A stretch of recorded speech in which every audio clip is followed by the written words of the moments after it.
Okay. Good evening and welcome everyone to our first episode of Career Night this semester. This is going to be the first one of a series of stimulating virtual encounters with professionals in diverse professional fields where Spanish is a key aspect in their work. This is the first one of the semester, as I said, and along with Career Night, we're going to have other cultural events such as film forums, virtual lectures, interviews with alumni in our space called Ubisund, etc. For example, this Saturday, we have a bilingual poetry reading, and you can join us in the same Zoom link, and it's going to be Saturday at 3 p.m. So I hope that you can make it. So I encourage you to stay tuned and participate in all of them because these events are organized for you, for students. So I hope that you can benefit from them. Our guest this evening is one former student in the translation program in Spanish, Dalia Lopez. So this is double excitement for me and for the faculty in the department. She's gonna talk about her experience in a field that is unknown for many people, and it's called transcreation. There are many definitions of transcreation. I'm sure that Dalia is gonna talk about them and what she understands by transcreation, but basically it's like the creative adaptation of marketing and advertising materials in the target language for a local market. So it's a mixture of translation, creativity, and culture. A very exciting mixture, by the way. So she's gonna talk about that. And just to give you a short introduction of Dalia, she graduated from Montclair State in 2016 with a BA degree in Spanish and a concentration in translation. She also took classes in the certificate in translation and interpreting in Spanish at the graduate level the following year. She worked at Hogarth worldwide for 3.5 years under the Transcreation department as a project manager. And she's now working at Kraft worldwide under the Transcreation department as well, but now as a senior integrated producer. And she has been there working for 1.5 years now. She lives in Jersey City, New Jersey. And I am super happy and grateful to Dalia that you made time for us and that you're gonna share your work experience. So without further ado, I leave the floor to her. Welcome, Dalia, and thank you so much for being here. Yes, thank you so much. Thank you so much for that intro, and thank you to you guys too, the MSU staff, for having me. And this is a really cool, I guess, thing that you guys have going on every month. I think I remember you brought in a lot of people when I took classes with you, and that was so helpful to have. I hope everyone is safe and healthy and staying warm inside. But I'm going to start. You gave a little introduction about my background, but yes, I knew Spanish since I was little. My parents immigrated here, and I grew up learning Spanish and speaking it with them. I didn't learn English until I got into school. But I didn't focus too much into Spanish until I got to Montclair. I actually was an athletic training major first, and then I happened to take like a cultural Spanish class, and I just needed it as an elective, and I actually ended up really liking it and really falling in love again with Spanish and like that culture and understanding that. And I noticed that there was a concentration under that department for translation, and I thought that was really interesting because my whole life I've been translating for my parents when I was little. So taking those classes really like helped me kind of create my career path. So I picked up, so I decided to major into Spanish and concentrated into translation. And then I graduated in 2016. And then the following year, I did the graduate level program that MSU has for translation and interpreting for health, medical, and law. If you guys, I assume you guys still have that, but definitely I highly recommend to take that. It's a great year. It was a great year to just learn a lot more and kind of get practice, especially in those specific 2 areas. So shortly after graduating my undergrad, I decided, I started looking for jobs. I needed to get a job. So I looked everywhere. I tried out some freelancing here and there, and I tried to kind of look anywhere, any hospitals or like law offices I needed places. And then I started looking more into marketing agencies. Some of them had translation departments, which I didn't really understand because I didn't get to learn that portion as much in school. So I thought that was really interesting. And I got a call back from somewhere called Hogarth, and they needed basically they had a 6-month program for a intern or a entry-level position where you would work under one of their departments. So the department that they needed help with was the Transcreation and Translation department. So I quickly applied, and I went through interviews, and I ended up getting the job. And obviously it helped that I had Spanish as my background and that I had graduated with that major, and especially having the concentration of translation in my resume. And it was a great couple years working there. And the first 6 months I learned so much about just transcreation in general. So for those of you who don't know, Hogarth is basically a marketing agency, and what a marketing agency does is they're almost like a one-stop shop if you think about it. So if you go to them, if you're a client and you let's say you have a video or a script that you want to record for your new product or something, you can go there and say, hey, I need help producing this. I need to shoot this. I need a producer to help me record this and put it into a video, and then shipping it out to stations, so like TV stations, or if you need it for online videos. Now with new technology, we have videos streaming and like YouTube or Hulu. Sometimes those clients also needed to adapt those videos into a language. Now with being able to globally reach everywhere with the technology we have, a lot of clients are looking to reach globally. So Hogarth would help them produce anything across from videos to digital banners to print work, as in like magazines, or like if you see those out-of-homes that are on like the subway or like the billboards on the highways, things like that. So when I worked under the Transcreation department, I helped on those specific jobs that needed to be adapted into those different languages. So for example, one of the big clients I worked on was Zumba. And if you guys, I don't know if you guys have heard, I'm sure a lot of you have heard of it before, but Zumba is like a workout program.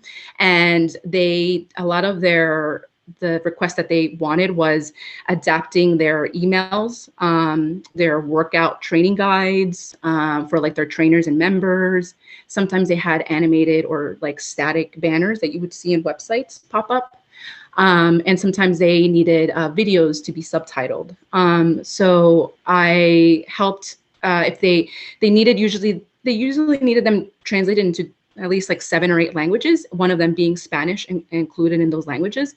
So for example, if an email needed to be translated, it usually would have kind of like those, you know how you get those annoying emails from if you sign up for a store and you get like those like sales or stuff, or sales from what they have going on that week. That's what we would translate. So usually the process would go, there'd be one translator who would translate everything, and then there'd be an editor who also is a translator, but they would just make sure that whatever the translation, whatever was translated was is grammatically correct, or if something was missed, just kind of having like a second eye to it.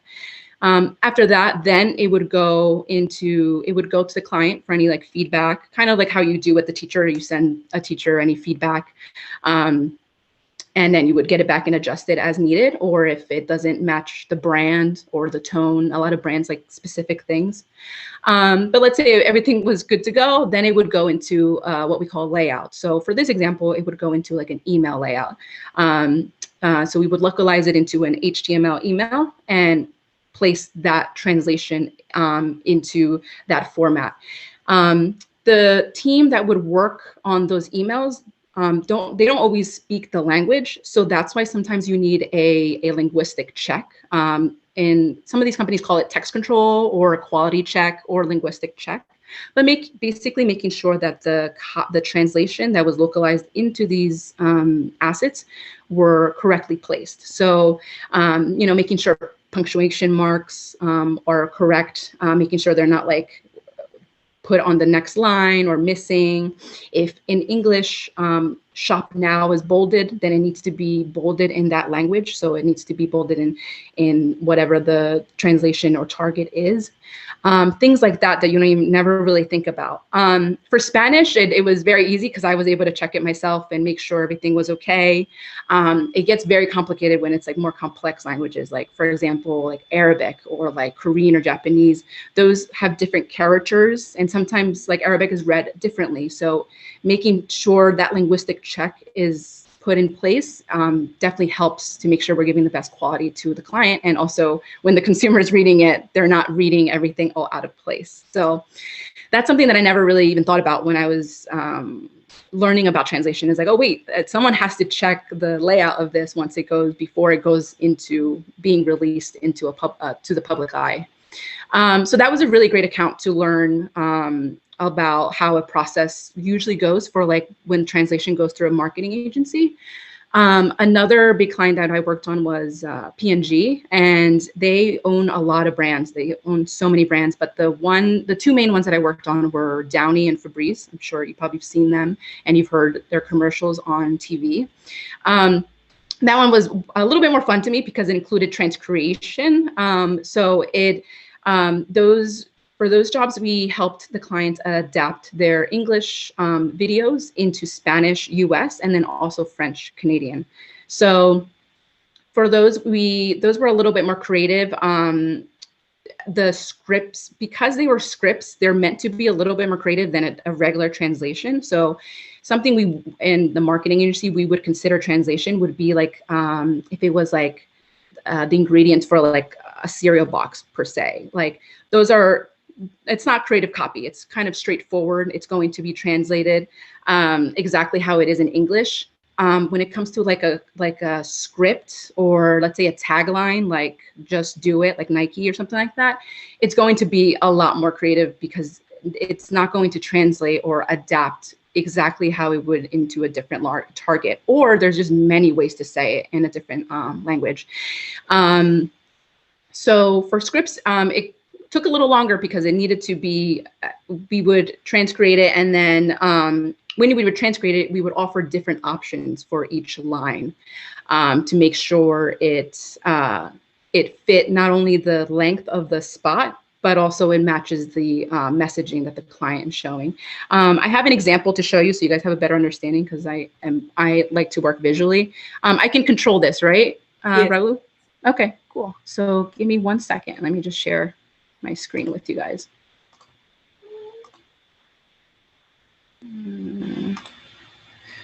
I forget how to use Zoom because we only use Teams at work. Okay, here it is.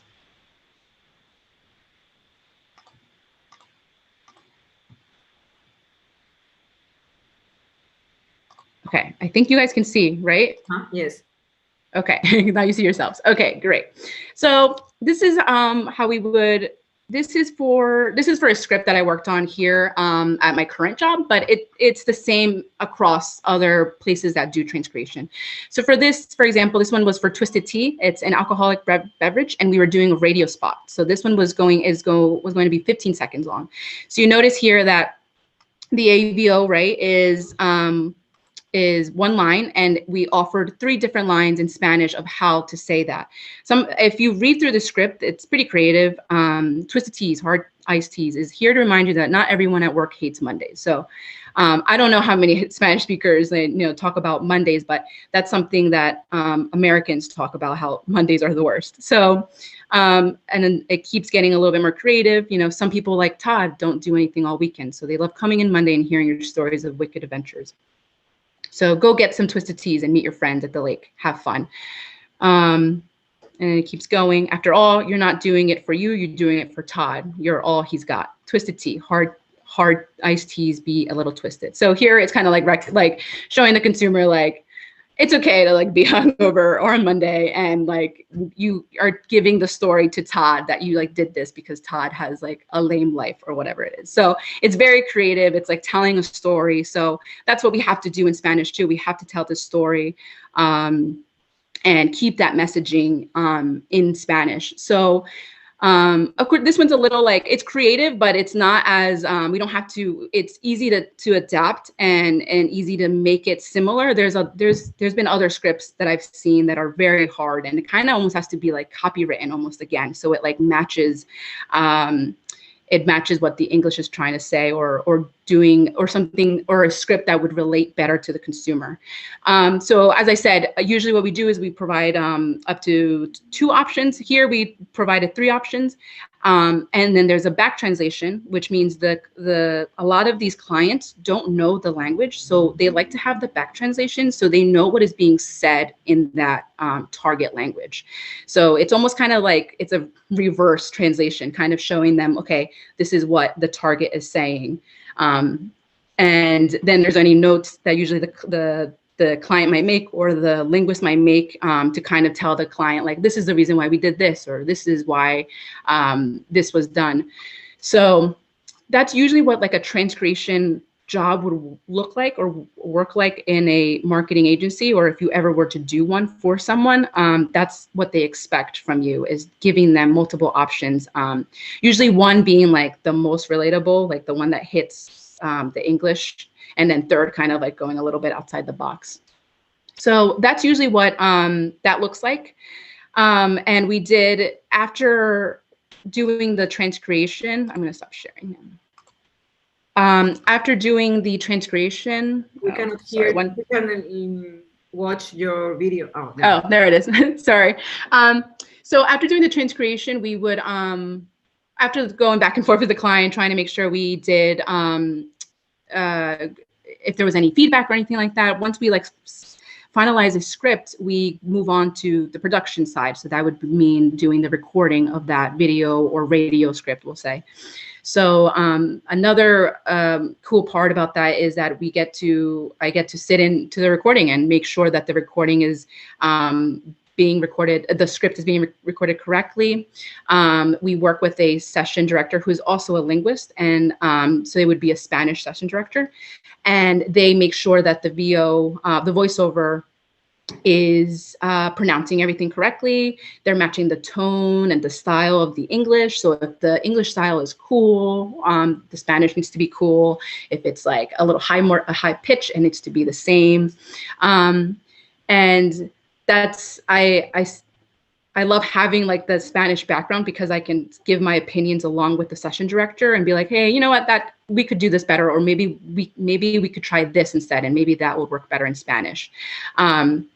So that's really fun to just kind of be in the behind the scenes of like how it's created and how it's made for the Spanish version. So after that's done and everything is good to go, and the client is happy with the takes that have been recorded, it moves on to like a video production. So it's the audio is placed onto the video, and the video itself has to be updated. So that means the supers, also known as like the text on screen, has to be updated to Spanish. So like if it says new, it would say nuevo, or if it has a legal line on the bottom, it has to be updated. Anything like that has to be updated into the different language. So that's, and sometimes even like the product, sometimes not all clients, but some clients go even more in depth by updating the front shot of the products that are shown. Sometimes those have to be translated as well. So yeah, so it's that job, that account was really awesome, and it made me appreciate more video work. And that's more of what I do now at Craft, because I liked it so much at that job, and I did really well at those jobs because I had that Spanish background, and I was able to not only communicate with, like, for example, the voiceover talent or the session director, but also with the teams that we would work with. We would work with our Mexico studio, and they spoke English, like they were part of our team. They worked on like the video production, but they preferred to speak in Spanish. So it was great to speak to them in Spanish and kind of like practice with them and learning with them about video production. So that was really awesome to do. Once I left Hogarth after like 3 years, I went on to go to Craft, where I work now, and Craft is essentially the same thing, where it's like a one-stop shop. Client can just go and ask for whatever kind of help they need. And they also have a translation department, and I work under their team, but I do more production work. So anything that needs language adaptation, and then also needs to go into a certain type of media. Because sometimes clients just come to us and they just need a transcription or translation of something, and then that's it. They don't need any production help or anything like that. They deal that with their own in-house production or another vendor. So I get to do the transcription and then also the production work. One of my big clients that I work on is L'Oreal Paris, and they have many brands, but they do a lot of their advertising into Spanish US. And they do a lot of like videos and digital banners and print. For the most part, I work on the video portion. Anything from like TV to now there's so much online. There's like TikTok, Instagram, and Snapchat, and Facebook and YouTube. They have expanded on every type of media. So it's really fun to do that account. And I have some videos to show you so you guys can kind of see like the comparison between an English and then like a Spanish spot per se. Let me share my screen 1 second. So this was an English spot we did for a mascara called Bambi Mascara. And I think it was like last year that it was released, or sorry, 2019 that it was released.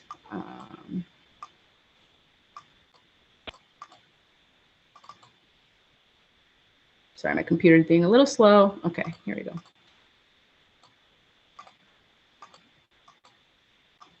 Okay, let me share my screen.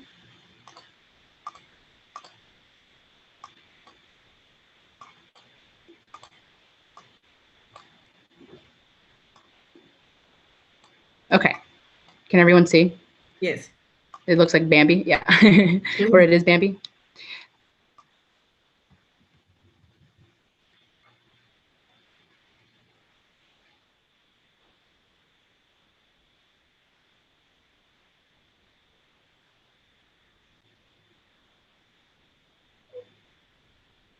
Could you hear the sound too? No. No sound. Oh, no. It's not playing right now. One second. Do I need to share like my audio, I think? Right, yes. Yes. I think so. Click on that button to share the audio and video. And you know what? It might be that you, for copyright reasons, maybe you cannot share it because we are on YouTube.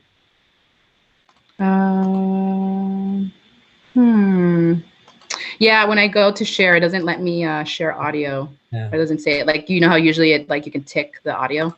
Yeah. No, it's probably because of that. Oh, okay. Well, I at least can show you what the Spanish looks like, so you see the difference. Okay, 1 second.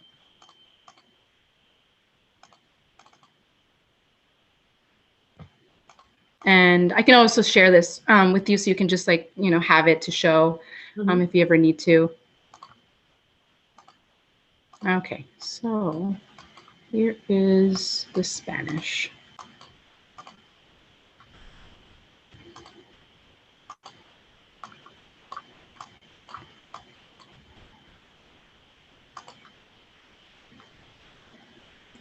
So you notice that from here we have to. We cannot see anything.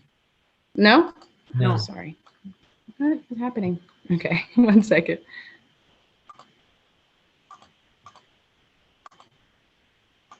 Okay, what about now? Yes. Okay, Yeah, so you'll notice that in the English, obviously it was in English, there's certain things that had to be updated. So for example, here on the bottom, the legal line, the supers. But it doesn't play. Yeah, it doesn't play. Yeah. Oh yeah, here, I'll play here.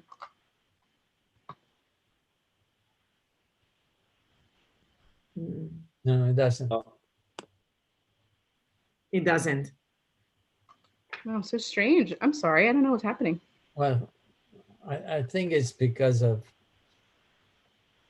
Because that. we're streaming that in YouTube. Oh, I see. Okay, that's fine. Don't worry about it. I can always share with you so you can see. But yeah, so videos usually like the text on the screen needs to be updated, and that's what I was trying to like tell you guys. But let me just stop sharing and start my video. So yeah, so after something had to be recorded or anything like that, it had to be placed into the video, and you get the idea that everything on the video needs to be updated into the different language. In this example, it would have been Spanish. But yeah, so that's something we do for L'Oreal. And then for Geico, which I think is one of my favorite things to do for a client is, I work on Geico. I'm sure you guys have heard of Geico before, but you know how Geico is always like very, if you ever seen the commercials, they're very funny. They're very sarcastic. They're very, sometimes they're very like targeted to the English market. They have jokes that like everyone is talking about. They're very up to date to what's going on because that's how they sell their product or their insurance. So we do something called cultural review for them, or cultural insight. Some people call it too. So sometimes they need to, a client will come to us and ask us, hey, we have this idea or this campaign that needs to go into a different market. So for Geico, for example, they have a lot of video and radio scripts that need to go into Spanish for the US. And they, instead of like wasting all this money in case the script doesn't work, they want us to almost do a preliminary check to make sure that those scripts would resonate to the Spanish or Hispanic market, because it will work for their general market, but they don't have much of a sense how much it would work for somewhere here. For the US for the US, I think it's a little easier because I think everyone's kind of like knows what's going on, but it's a little harder for like different countries, but it's still very important, I think. So what we would do is they would give us their scripts that they are thinking of working on or adapting, and we would have a group of linguists, almost like a research study, if you were to think about it, and ask them questions like, hey, how well do you think this script would work for the Latin community, and how well would it resonate to them? Do you see any like problems with the translation or like the script itself, or do you see it having any negative connotations? Because maybe something that we say for the English population is okay, but it could be a little like taboo for like the Spanish community, or not even Spanish community. It could be any type of country or any country. So excuse me. Sorry for interrupting. No, it's okay. I'm really confused about how can we reach these people, because I'm currently an undergraduate student and I'm minoring international relationships, and it's very interesting what you're saying in every sense of the word. So I'm just trying to say, like, how can you reach out to the people or companies to be able to work for them that way? Yeah, of course. Yeah. And I can get to that to the end as well. I'll give you like some tips and advice and everything that I did. So one of you guys can learn from there. Of course. But yeah, so after the so while doing this cultural review with the linguist, we learn a lot about like what can work for that specific country. What we would do is gather all that information from our linguists that we worked with, and kind of give like the results to the client and say, hey, this script can work. Like this script will work in this language. We don't see any issues. It's good to go. Or, hey, this script kind of needs to be updated because it probably won't work for this country. So I know recently there was probably a script, I think, that had, I think it had like a joke about the Cotton Eye Joe dance. And I know for firsthand, like I had no idea what the Cotton Eye Joe dance was until like I went to school. So like my parents would have no idea what that is.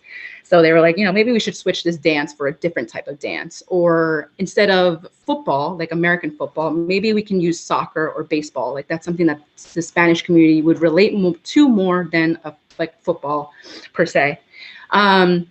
So things like that are super important for the client to kind of understand what consumers they want to reach to, and also so they don't waste like millions of dollars on this campaign that they want to globally do.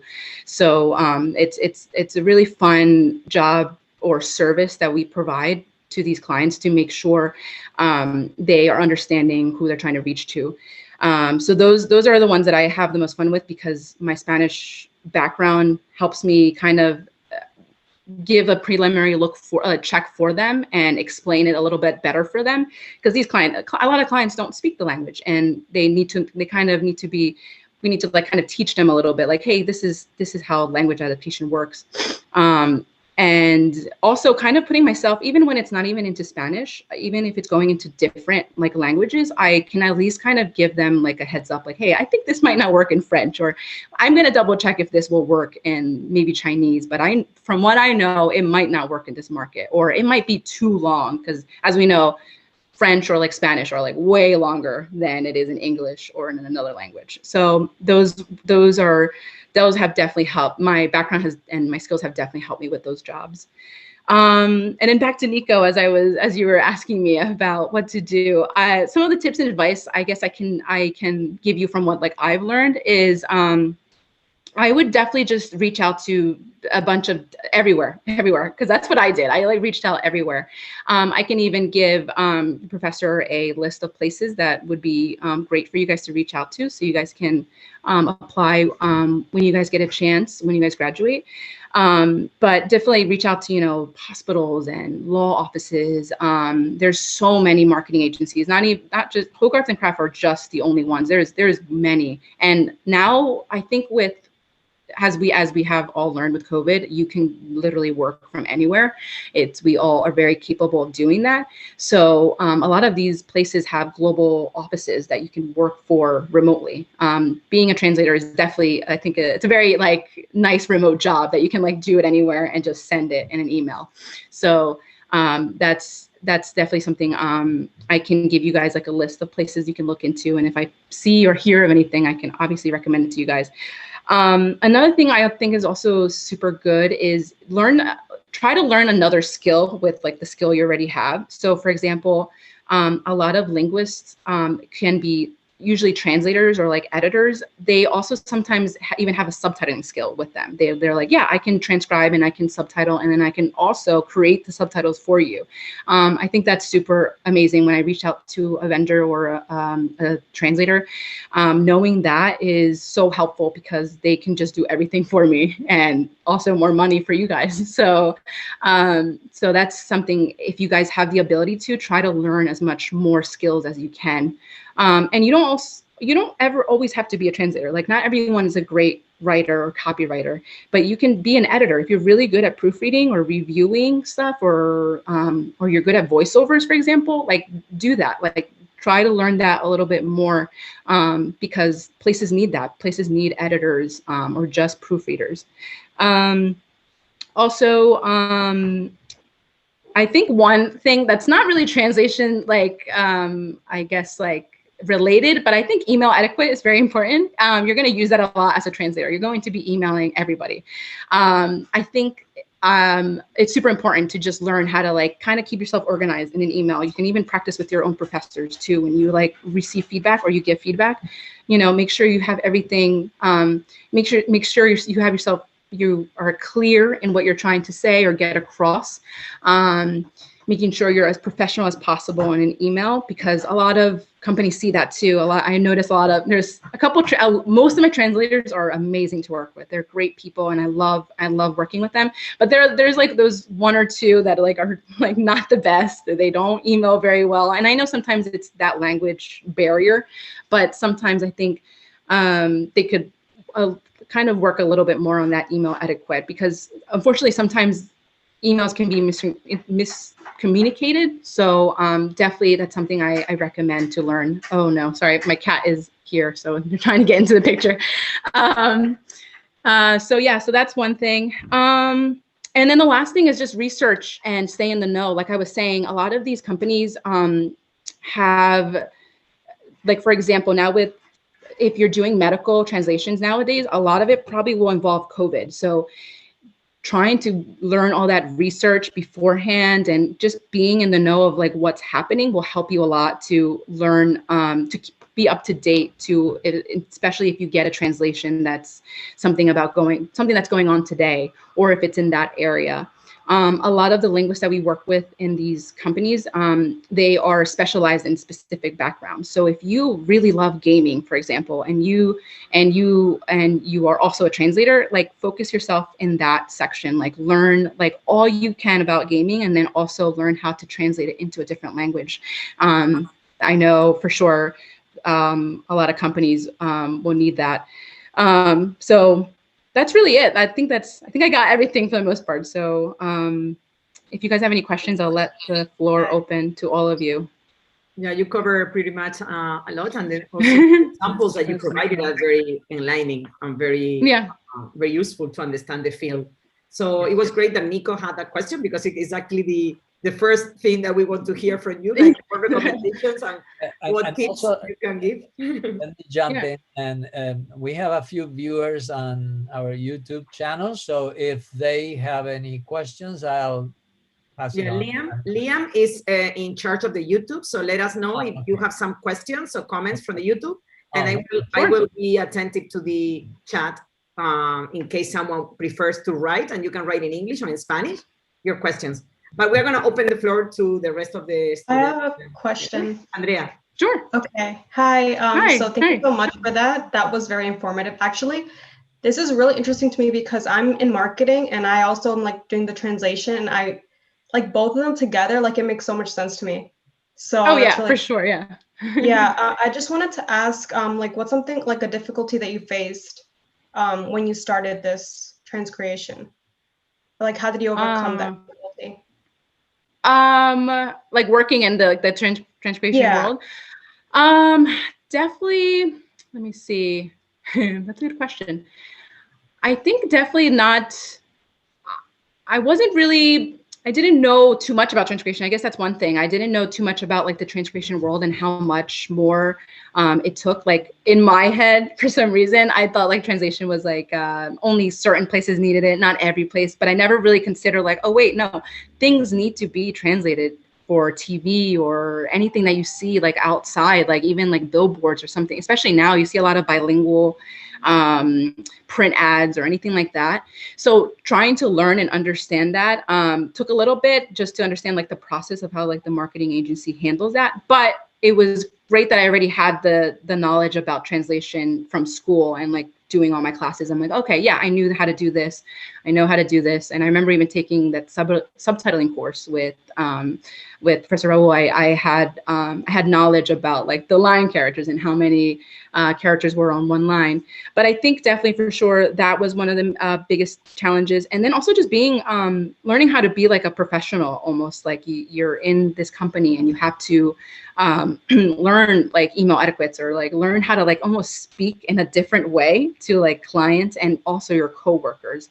So I think that was a little difficult, but these companies make it very easy for you to be trained and learn very quickly how to work like how they do. So don't be too scared if you ever go somewhere and you don't know what to do. They will train you and they will show you how to do it and how to work in that position. But yeah, that's Thank you. There is a question in the chat. Yeah. Dr. Antenos, who is one of the teachers, one of the professors, a new major in language, business, and culture, which is a new major that we have in the college. Okay, and cool. She says that, thank you so much for the great presentation, Dalia. And she was wondering if you ever work in multilingual teams, not just Spanish, English. Yeah, yes. Oh, yeah. Sometimes I have to work. Some jobs have like so many languages. I think the most I ever had to work one was like, I think it was 20 languages I had to do one time. We had to update, I think it was like this code of conduct for like our internal company, and it had to go into different languages. And those are a headache, I will tell you. Those are the worst jobs because it's so many languages, so many things to do. But learning, but because of the experience I had and learning how to do what I do, it comes pretty naturally now to handle those languages. But it's definitely one of the difficult things to do is handle multi-languages. But yeah, there's definitely different jobs that have to be translated into multiple languages, and that's always fun because I get to learn a little bit more about that culture. I learned a lot about French Canadians because of my past accounts that I worked on, and a lot of it always goes into French Canadian.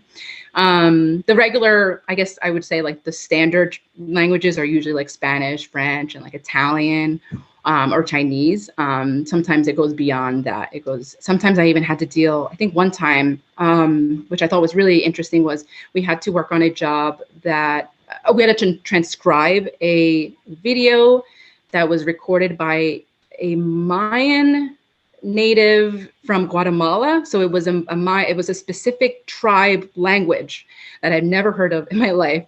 It was a mixture of like Spanish and Mayan, and that was really, really cool to work on because I didn't even know that was a thing. And we were able to find like one linguist that was able to like transcribe it and understand it to give it to the client because they needed it to like cut the video. But yeah, it happens. There's definitely been a lot of jobs that I work on with different languages. Thank you. Thank you. I have another question in the chat from Michelle.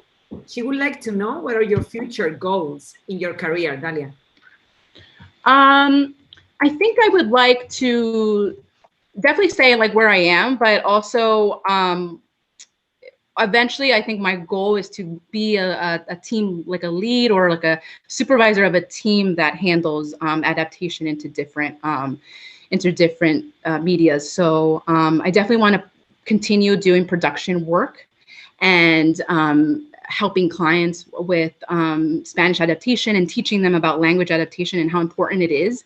But hopefully one day I can be like almost like a team lead or a director of somewhere that has a language department. So I guess my end goal would be to be a lead or a director of a language department somewhere else. Okay, and when you are, let us know because we will invite you again so that you can talk about that. Sounds good. Any other questions from the people who are in Zoom? Begoña? Yeah, I would like to ask you, because transcreation is such a creative medium, I would say. And in our class with Professor Maria Jose, it is for me it is easier to translate, but transcreation is being a little bit difficult because you need a lot of imagination and to be very creative. And she told us that there are like those are skills that we can work on. What do you do to stay creative and to stay relevant for those things, to never like go down in the creative sense of that part in transcreation?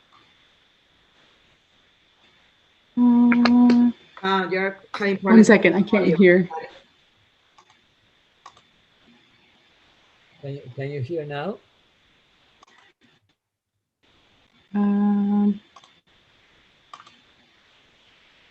Hold on 1 second.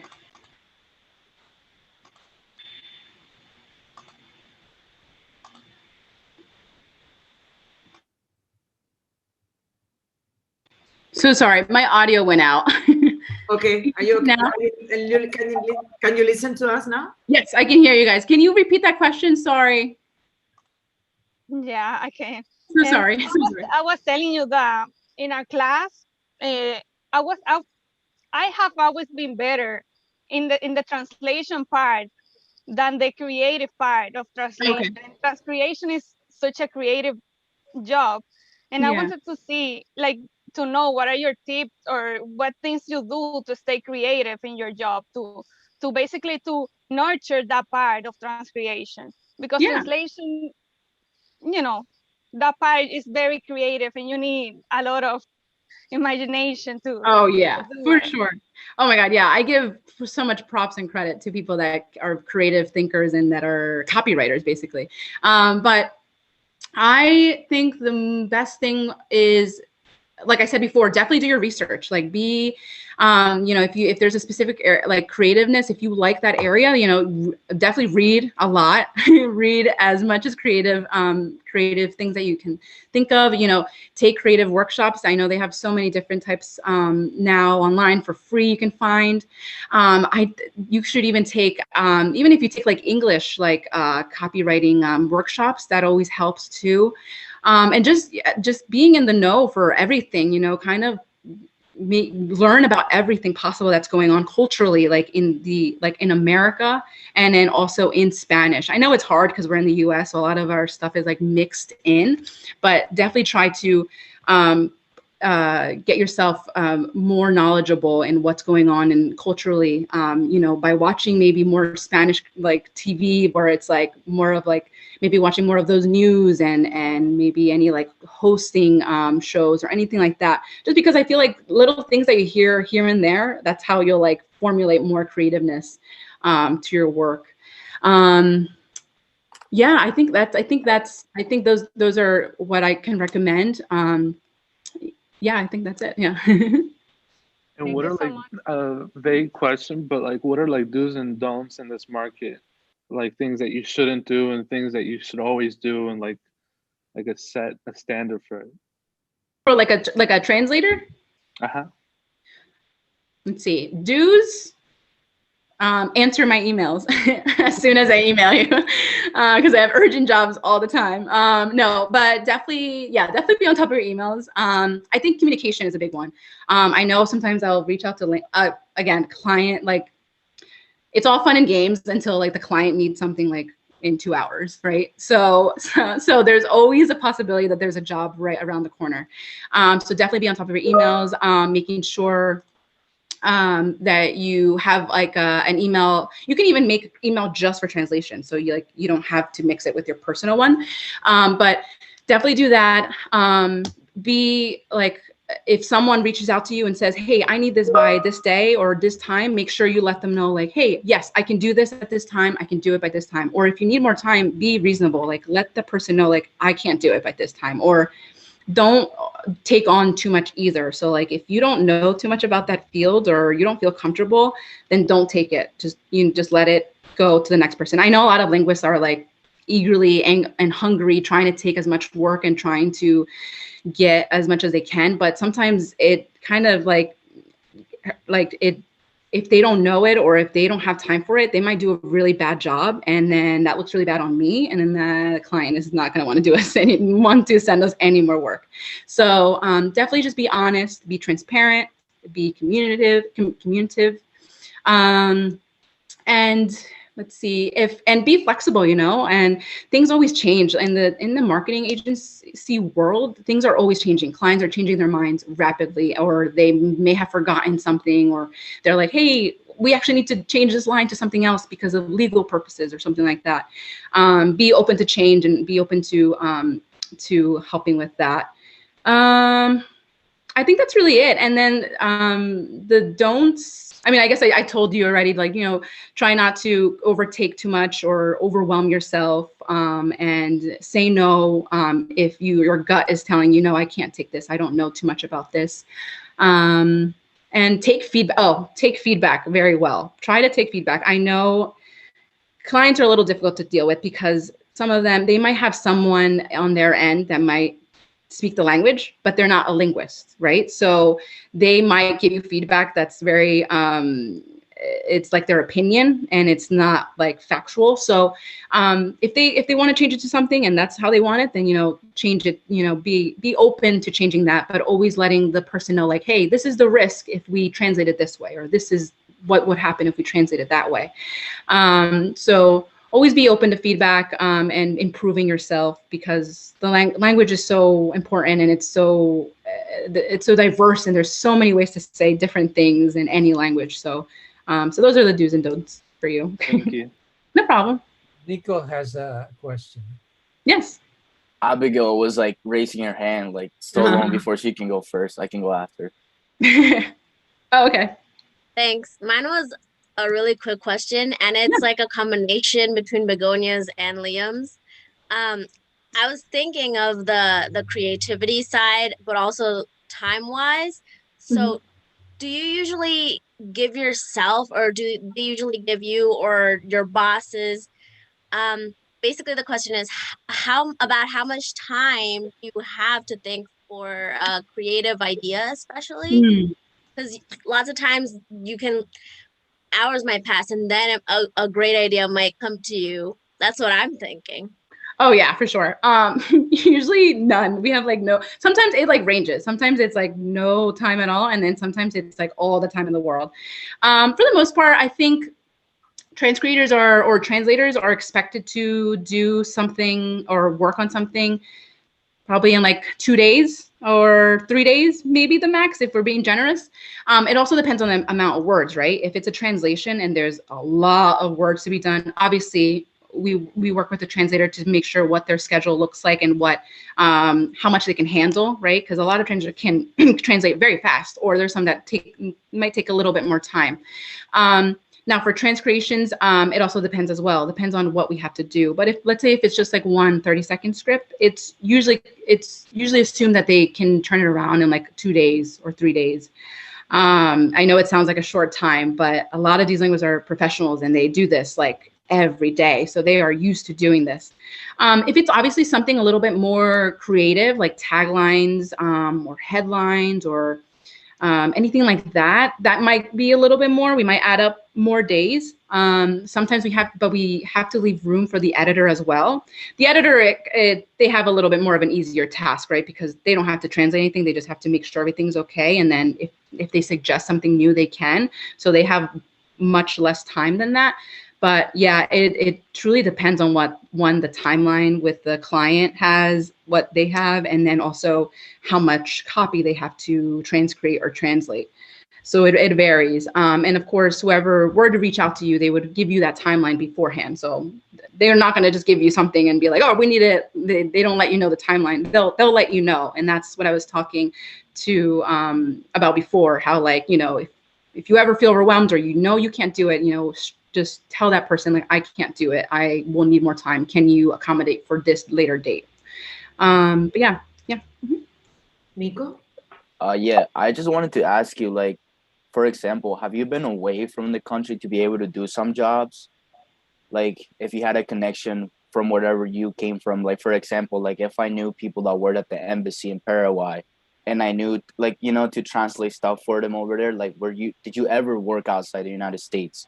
That's the main question. Yeah, no, me personally, I have never worked outside the country, but as in, like, do you mean like linguists, that if we reach out to linguists that work in a different country? Yeah, yes. Because that's what I'm saying. Yeah. Yeah, for sure. So actually, that's a good question. That's something I forgot to bring up. But when we look at our when we have our database or pool of linguists that we have, they've all been tested and trained on how to work with us.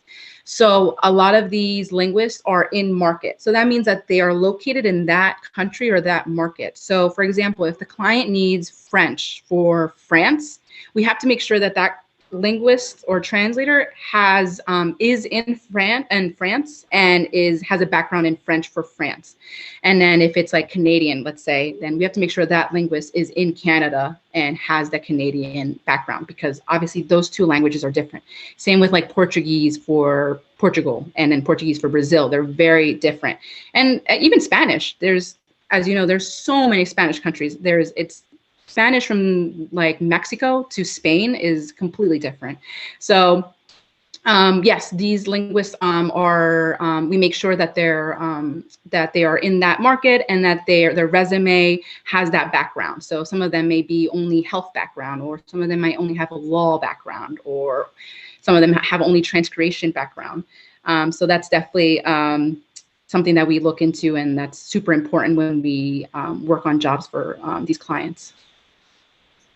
So you guys not only use native language speakers, mm-hmm. you need professionals on that language, right? Yeah, exactly. Living in the market. Oh, wow. That's great. Yeah, in that market. Yeah, it has to be specific because I mean, those linguists could be living somewhere else, but they have been specialized to work in that specific market. And of course, not all of them, the US has different types of certificates, and so do different countries. But what we look for the most is that they just have experience, just making sure that they have experience in working on different types of jobs, or if they say that they are specialized in health, we need to see what health experience they have, or if they have worked on marketing advertising jobs, that we need to see that they have that work. It's almost like a little portfolio. So kind of making a little portfolio for yourself. Walter has a question. Yeah.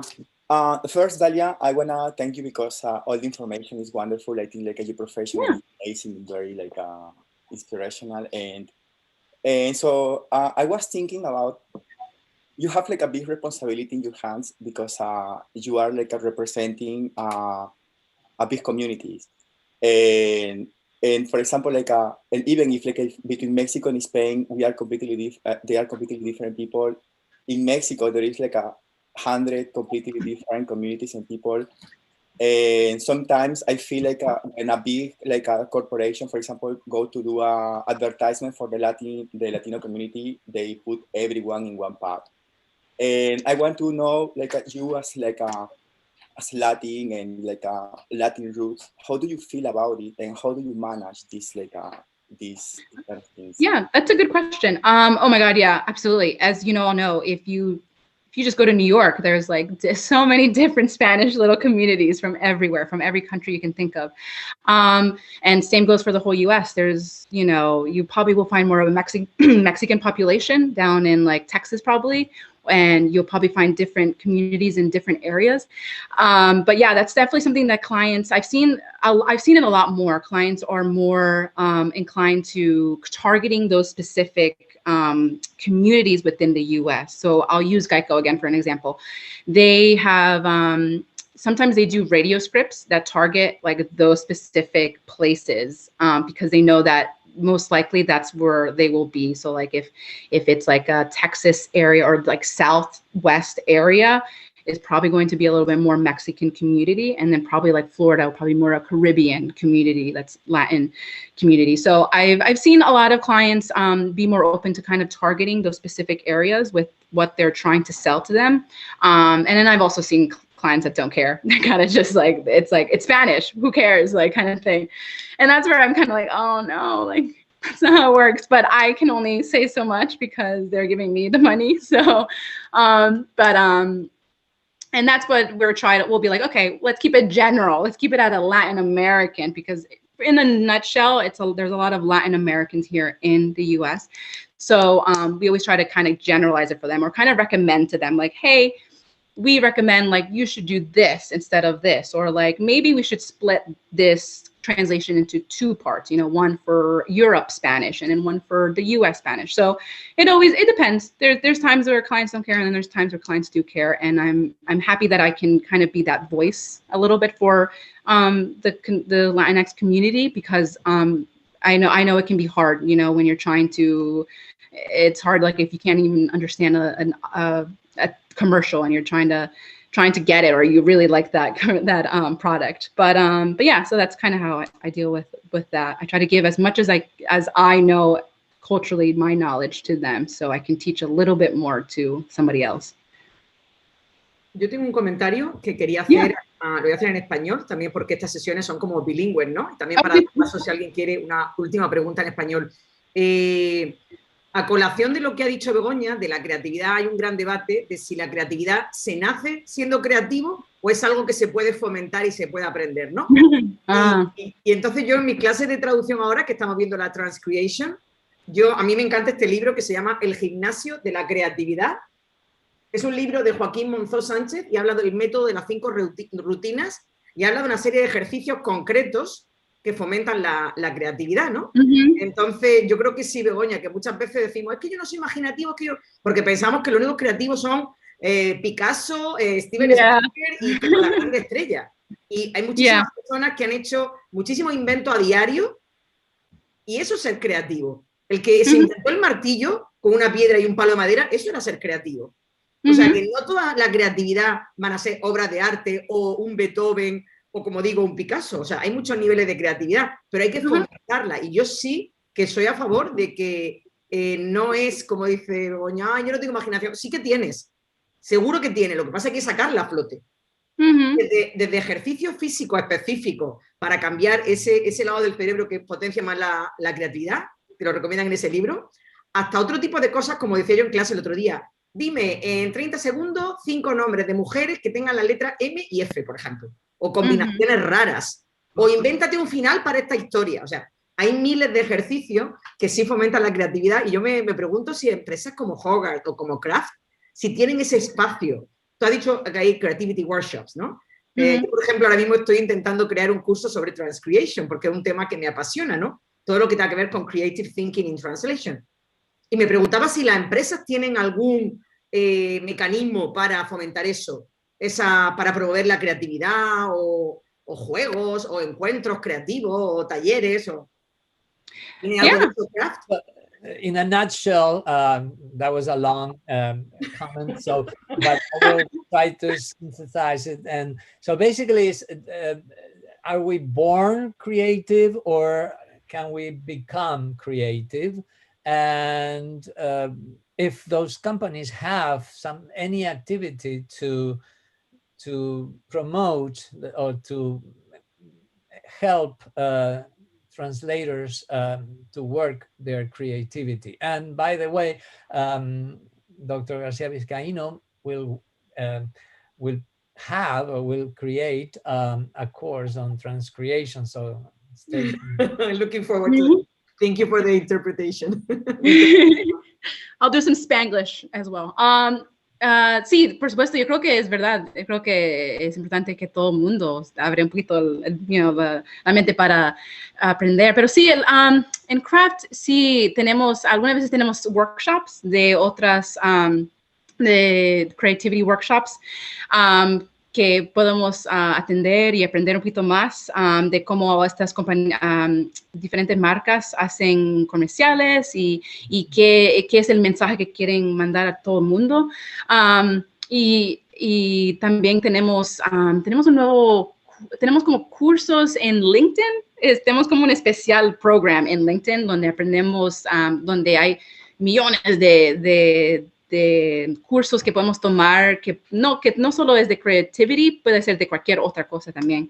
So, tenemos cursos que son free y uno puede ir casi como TED Talk, algo así, donde uno puede escuchar o aprender un poquito más. Y ellos siempre quieren que uno crezca más y piense más. Y como el profesor estaba diciendo que creativity no solo es de escribir y escribir o pintar o algo así. Algunas veces creativity puede ser algo como muy pequeño, como aprender a cómo hacer algo un poquito más rápido o more like efficient, o algo, maybe tenés una nueva idea para cómo hacer un proyecto más rápido o en una nueva manera que otra persona no ha pensado cómo hacer. Cosas así algo así pequeño es creativity. Y yo no soy I'm not a very creative person, but I definitely like to learn how to do something a little bit more better and efficiently, or better than what I saw it before. So I think that is super important. And yeah, as I was saying before, Craft offers different courses and different workshops that you can learn how to kind of turn on that creative brain, and not even just creativeness, other things, how to be more maybe work better on specific brands. Sometimes brands even come, like a client will come to our job and explain like more of their messaging and their background. So that way, when we're working on their projects, we can kind of get a little bit more into their shoes and understand like where they're coming from, kind of thing. Yeah, that's a good question. I have a question. I don't know if it's my turn or not, but anyway. No, go ahead. So, and speaking of creativity and all that, can you think of a class that you took when you were studying that when you did take the class, you thought that it was totally useless and not connected to your career or to your goals, and then after a while you discovered that that gave me tools that now I can apply? Yes, one of my favorite classes that I took was Profesora Vizcaino. I don't know if you still have this, but it's the negotiation one. Negotiation skills in Spanish. Yes. Oh my God, that class was a great class, and I enjoyed it while I was taking it, but I also was very scared of it and also very nervous about it. But basically, we would learn how to negotiate and also do public speaking as well. And oh my God, those days were so nervous because I had to like create the story, the presentation, and then I would have to either do it in English. I think all of them are in Spanish. I think we had to present them all in Spanish. And that was hard because I had never really like I had public speaking in English and I could get that down, but then doing it in a different language was a little hard because I was like, oh, now I have to really think about this and what I'm saying in a different language. That class, even though at that time I like was dreading doing it, now that I look back, I'm like, oh my God, that class was so amazing because not only did I learn public speaking in general, but also public speaking in another language, first of all, and then also negotiating. I remember there was some parts where we had to like kind of negotiate with each other, kind of like on like a business deal or whatever it was. In my head, I was like, when am I going to use this? Like, when am I going to be negotiating with someone? But you're going to always be negotiating with someone, especially like linguists. I always have to negotiate with linguists. Like either if it has to be with cost or if it has to be with like timeline or if it has to be with our different creative ideas of what we're looking for. Or sometimes I have to tell them what the client thinks. And then they're like, oh, well, I don't agree. Well, I'm like, okay, well, we need to meet in the middle. Or even negotiating with my own coworkers, kind of like telling them, okay, well, this is what I feel and this is what I think we should work on this, how we should work this job, and listening to them. And also even like your own profession, you'll have to eventually negotiate with your own boss, or if you're interviewing for a job, you'll have to negotiate for a salary or what you're looking for or something like that. So that class was definitely one of my favorites that I took, and I look back and I'm very happy that I took it, and highly recommend as well if anyone is looking to learn a little bit more about that. Thank you. I think that we maybe start wrapping up, so I don't know if there is any other question or comment. ¿Hay alguna otra pregunta o comentario? Profesora, ¿de dónde sos? Yo soy de España. ¿De España? ¿De qué parte de España? Yo soy de Almería, una ciudad en Andalucía, en el sur. Sí, yo tuve un profesor de español y él hablaba como vos, pero él era de Cataluña. Cataluña, ajá. Sí, castellano, sí, un poco distinto. Okay, so thank you so much for everyone, especially to Dalia, for sharing your time, your experience, and your recommendations in the field of transcreation. Stay tuned, as I said, about other possible cultural activities, and enjoy your evening. Yeah, thank you, everyone. It's so nice seeing you all. Thanks a lot. And subscribe to our YouTube channel if you want to be informed about next cultural activities. Do it. All right. Thanks. Take care, everybody. Thank Bye. you, Dalia. Bye, everyone. Thank you. Raúl. Thank you, professors. Bye-bye. Thank you, everyone. Gracias. Gracias.